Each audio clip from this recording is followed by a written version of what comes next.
This is BT Potter. Make sure to check out the Clemson Insider's most complete football coverage. Nobody does it better.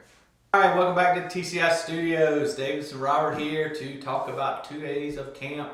Got to see the whole session both days, which was a nice gift from Coach Sweeney. Really helps us get things rolling and see everybody out there. We've already done one segment where we focused on the offense. This edition, we're going to focus on the defense. Gosh, I wonder where we should start on defense. Maybe let's talk about the defensive line. Yeah. You think they're going to be okay there? I think they're going to be okay. I think they're going to be all right. I mean, the depth at that position. When you talk about offense, the receiver standing out, defense, immediately you look at the defensive front. I mean, basically five starters at defensive end. Brian Brzee, Tyler Davis at defensive tackle.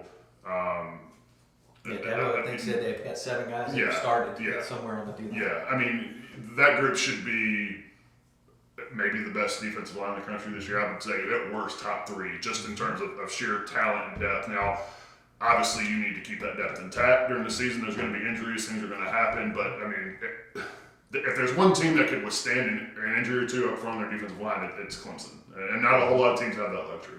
Well, and I think those guys are going to push each other. Yeah. One thing I noticed a little bit, and just to put day 1 and day 2, Xavier Thomas. You know, heard about him preseason. He kind of talked on social media about how he's a different player. Saw that. Body's transformed. He's down in the 260s. He's got that speed. His, top speed, as good as I've seen him at Clemson, probably better. Saw him running through the end of every drill, kind of trying to be the leader, be the first guy out there. Brian Brzee also doing a lot of leadership things, but I think Miles Murphy and Xavier Thomas, there's going to be a lot of battles there for playing time. Justin Maskell, saw him running with the ones yesterday, I think, day 2. So just a ton of talent. KJ Henry, so defensive end, they're set. That's poor Cade Denhoff comes in and he's a freshman. He's a really good, talented freshman, but he's like, gosh, look at these guys in front of me. And then in the middle with Brzee and Davis, as good as anybody in the country. I know you obviously saw this on TV in 2018. You saw what that group of Power Rangers did for Clemson, and that was that game where they absolutely blew Alabama out of the building in the national championship game. This defensive line, a lot of folks, a lot of talk about whether this team up front will rival that team. Let's talk a little bit about some of the areas where there may be some more question marks. The secondary, corner, safety.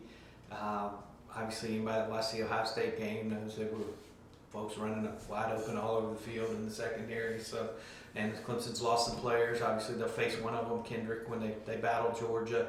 But I liked what I saw from some of the folks. I saw some good improvement. Andrew Booth, as Dabo said, what was his favorite word he used? Availability. Availability. Best ability is availability. How's he going to be better? Availability. Yeah.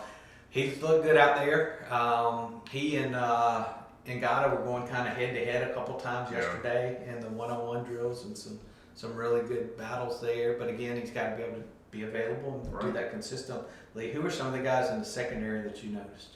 Well, Malcolm Green, just in terms of versatility, because he's a guy that Davo's talked about is going to cross-train at some nickel and corner, and he was out there taking reps with nickel and some of the Sam linebacker group during individual drills and team periods, and that's one guy obviously that can give you some versatility there. But Fred Davis, the fact that he's hasn't missed a practice yet, he's obviously was hit with that reckless driving charge from that auto accident that happened last month, and Dabo said he's going to be facing consequences for that for a long time. It's interesting to hear Dabo talk. He's unlike a dad. Just at this point, that's not in his character. Just poor decision making. But it doesn't sound like whatever discipline he faces is going to including missed practice time. I think practice time. No. Yeah. We'll have to see what the game plan is. Right. Right. Yeah. How many games? I expect him to miss at least a game, probably multiple games, but we don't know. We have no idea. We'll have to see. But he looked pretty good out there. He did, yeah. They all did. And look, you got the receiver. They do a lot of the one-on-one drills where the receivers are going up against DBs. And, I think through the first 2 days, I think receivers have won most of those. And look, again, I think that speaks to more of the talent of Clemson because they're going to make a lot of secondaries look bad. You know, if DJ has time to throw and he can sit back there and pick apart defenses and when he wants to go with the ball, he's got a plethora of weapons on the outside. It's going to be hard for any defense, as we mentioned in our other video, to stop what they're doing in the passing game if they're able to particularly stay relatively healthy at that position. But yeah, there's a great way for those guys to learn. Yeah, absolutely. They're not going to go up against better receivers on Saturday. Absolutely. In a Not game. at all. No.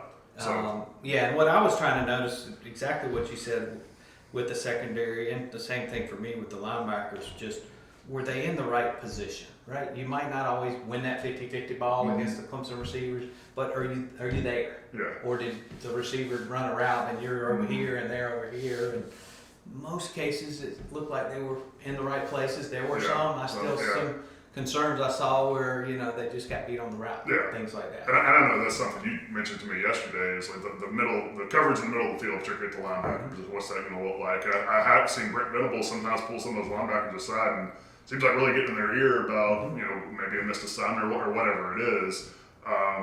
You know, that's going to be an interesting position to watch just in terms of their pass coverage, because you know, James Scalzi, everybody talks about him being back for his 6th year, but you know, when he goes up against athletic tight ends in that group, and you know, people that can stretch the field vertically down that seam, you're gonna have guys that can run with those guys that can cover them. Yeah, Spector and Scalzi against the run, exactly what you want. They're going to be in great shape, knowledge of the game, all of that, but that's where they had their problems, is in coverage. Now, will the defensive line that we talked about be just so good they can get enough pressure that they can help those linebackers out? But just even yesterday watching, there were a number of times where the middle of Clemson's defense looked vulnerable to the pass. But I think there are also times, you mentioned that the defensive line, there were multiple times I pointed out to you, like, you know, because they blow the whistle, you know, before you get, the defensive line gets their first sack. And then some of those drills, some of them, like half of those, that was a sack, that would have been a sack, that would have been a sack. So, yeah, obviously you want that middle group, that linebacker core to be a little bit better in pass coverage. You know, the defensive line ain't going to get to, as good as they are, as talented as they are, they're not going to be getting to the quarterback in 2 seconds every snap. So, yeah, the defensive line can help a lot with that, but they need those guys to be better on their own in pass coverage. Not worried about Simpson, great athlete. He continued to look good out there. Carter, I think, is going to fit into a similar role there, playing some Sam. Bentley was running second team some there at linebacker. So it's going to be interesting to see over the next 3 weeks, how does that depth chart shuffle out there, and what's important, because Venables is as smart as any defensive coordinator out there. He saw all the things. He's been scouting what happened last year. We'll see what kind of adjustments he makes. One thing I noticed, we talked about it yesterday, Xavier Thomas, they had him standing up on the edge a lot. Don't remember seeing that a ton in the past. So he will have some things for Georgia that he not showing right now, but that will surprise folks when they go out there against that. Anybody else you want to touch on in the defensive side? Not off the top of my head. It's going to take me a little while to learn all the roster and all Dabo the did depth the first 2 days of practice just for Davis. He was able to get out there and just build his knowledge. And, so that obviously we'll all be building that because we've got a bunch of new faces. So tons of stuff headed your way. Go back and read Davis's notebook, Alex's notebooks the last few days on the defense. A lot more information in there. We've got interviews with a number of folks. I know Skalski's one of the guys we've already talked to as well. We'll have interviews every day this week. We'll be back out on the field for, we think, part of the practice. Who knows? Maybe Dabo will open up the whole practice again Monday and Thursday of this week. So a lot more headed your way on the Clemson Insider. Time to get geared up. Georgia game's less than a month away. Stay tuned to the Clemson Insider for the most complete coverage of Clemson football and Clemson recruiting.